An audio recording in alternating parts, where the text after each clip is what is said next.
चंद्रमुखी की कहानियाँ।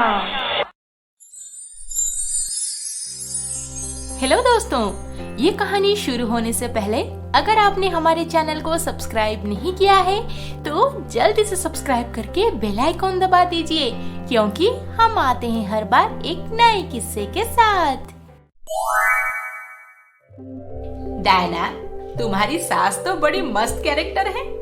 बिल्कुल सही कहा आपने आंटी।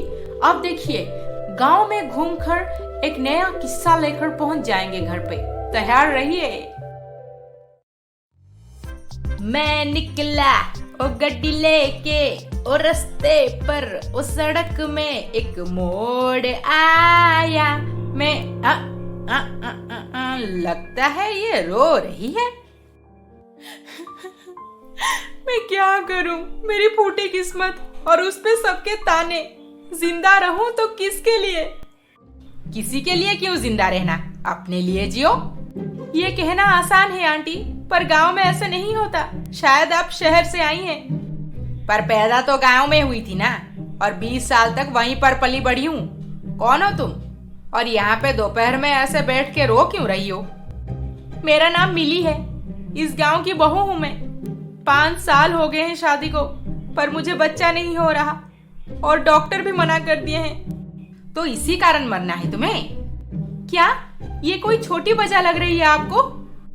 देख चिली या घाघरा चोली, क्या नाम है तेरा? हाँ, मिली। ध्यान से सुन, मुसीबतों में हंसकर रहने वाला इंसान ही संघर्षों को दिल से अपनाकर सफलता की सीढ़ियां चढ़ता है।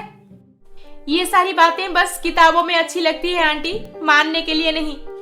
खैर जाने दो, अब मुझे ये बताओ कि तुम्हारे साथ चल क्या रहा है? जब से शादी हुई है मेरी सास और ससुर जी। अरे ओ मिली, कहाँ मर गई? किसके साथ बात कर रही है वहाँ पे? घर का सारा काम पड़ा है और महारानी जी को देखो वहाँ पे गप्पे लड़ा रही है। एक बच्चा तो पैदा नहीं कर पाई, अब घर का काम ही ढंग से कर ले, नहीं तो तुझे धक्का मार के यहाँ से निकाल ना दी तो मेरा नाम भी शांति नहीं। शांति? इनका नाम शांति है? नाम तो शांति, पर काम बिल्कुल अशांत वाली। मैं समझ गई क्या सब चल रहा है तेरे साथ। बेटी, एक काम क्यों नहीं करती?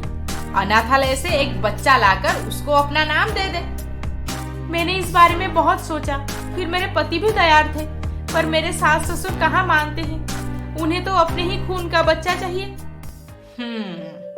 अपने खून का, अपने ही खून का बच्चा चाहिए, कुछ गलत तो नहीं है। हर माँ बाप चाहते हैं कि उनका वारिस उन्हीं के खून का हो, पर क्या सारा कसूर मिली का ही है इसमें? खैर, मुझे इस सब में नहीं पड़नी चाहिए। दोस्त के घर घूमने आई है डायना, खामखा मेरी बेइज्जती हो जाएगी।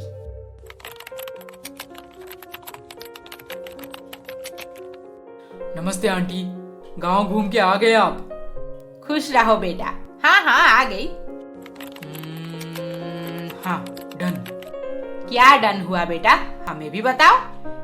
और ये छुट्टी पे आकर ऑफिस का काम कौन करता है? ऑफिस का काम नहीं कर रहा आंटी, मैं तो ये एक अनाथ आश्रम को पैसे भेज रहा था। ओह अच्छा अच्छा, बहुत अच्छा है, बहुत नेक काम कर रहे हो बेटा। महीने में 100-200 उन्हें भेज देना चाहिए। 100-200? इतने में आजकल क्या होता है आंटी? मैं तो हर महीने 20,000 भेजता हूँ। क्या 20,000 रुपए? अरे अर्जुन, तुम पागल हो गया बेटा? लोग फॉरेन जाते हैं खूब पैसे कमाने, ताकि वापस इंडिया आकर पैसों की कमी ना रहे उन्हें, पर तुम तो पैसों को ऐसे ही उड़ा दे रहे हो। और तुम्हें पता है, इंडिया में बहुत सारे लोगों की सैलरी भी 20,000 से कम होती है। हाँ आंटी, सब पता है मुझे, पर अनाथ आश्रम के बच्चे भी तो हम सबकी जिम्मेदारी हैं। सब अपना अपना सोचेंगे तो उन्हें कौन देखेगा? जो भी हो, पर इतने सारे पैसे उनके पीछे नहीं गवाना चाहिए। उस दिन संध्या सिमर के घर पे बड़े मजे की, और संध्या का प्रेजेंस हंसी मजाक में 4 चांद लगा दिया। फिर अगले दिन सुबह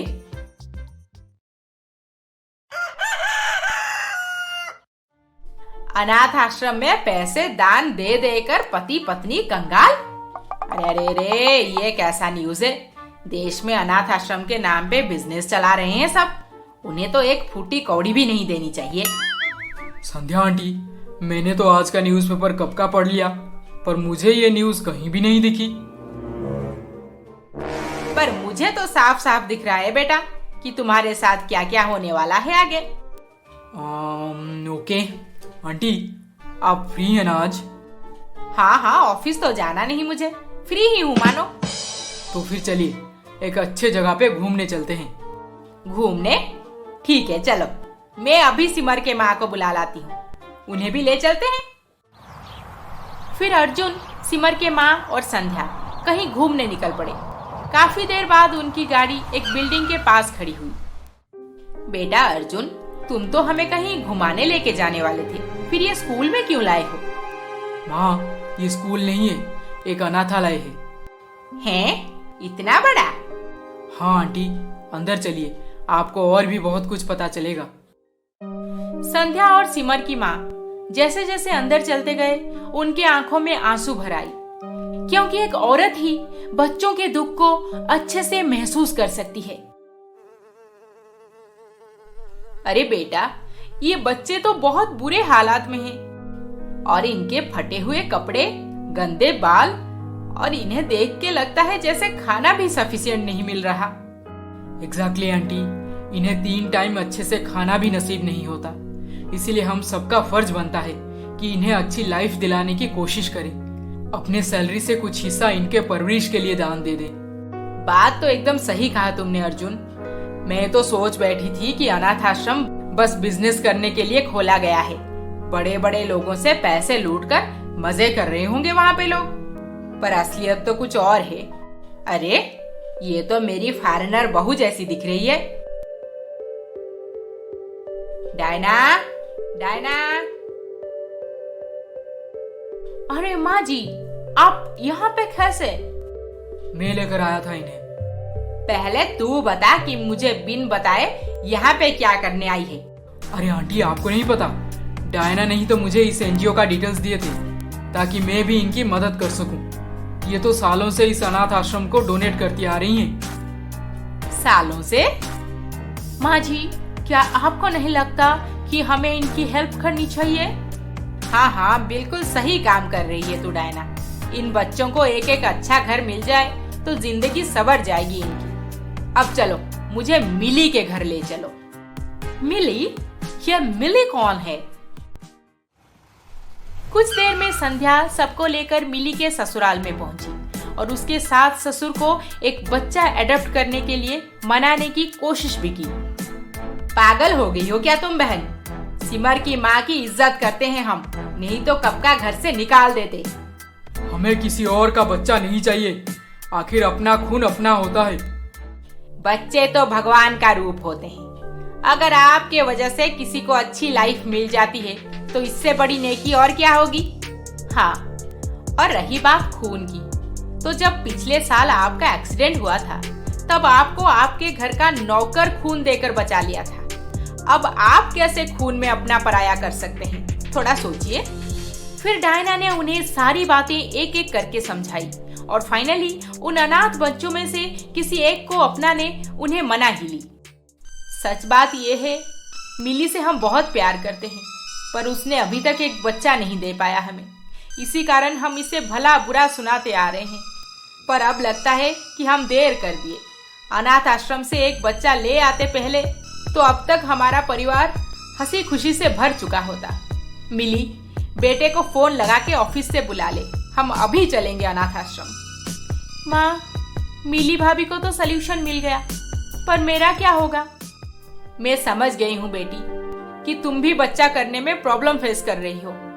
अरे यही सब तो सिग्नल होता है भगवान का कि हम कोई अच्छा काम करें। सिमर, तू भी एक बच्चे को अडॉप्ट कर ले। बिल्कुल सही कहा आपने सिमर की माँ। छोटे बच्चे तो गीले मिट्टी के तरह होते हैं, उन्हें हम जैसी आकृति देंगे वो वैसे ही बन जाएंगे। अब अपना खून पराया खून में कोई अंतर ही नहीं रह जाएगा। कुछ दिन बाद उसी अनाथ आश्रम से मिली और सिमर को एक एक बच्चा मिल गया और दोनों के परिवार उन्हें बड़ी खुशी से अपना लिए। इनका प्रॉब्लम तो सॉल्व हो गया। अब कोई नया किस्सा लेकर किसी और कहानी में हम जल्द ही मिलेंगे। See you soon. Bye bye. Take care. ये कहानी आपको कैसी लगी हमें कमेंट करके जरूर बताएं। और अभी तक आपने हमारे चैनल को सब्सक्राइब नहीं किया है तो जल्दी से सब्सक्राइब करके बेल आइकन दबा दीजिए। अरे अरे अरे अरे, इस वीडियो को लाइक शेयर कमेंट करना ना भूलें। जल्द ही मिलेंगे और एक मजेदार रोमांचक कहानी के साथ। नमस्ते।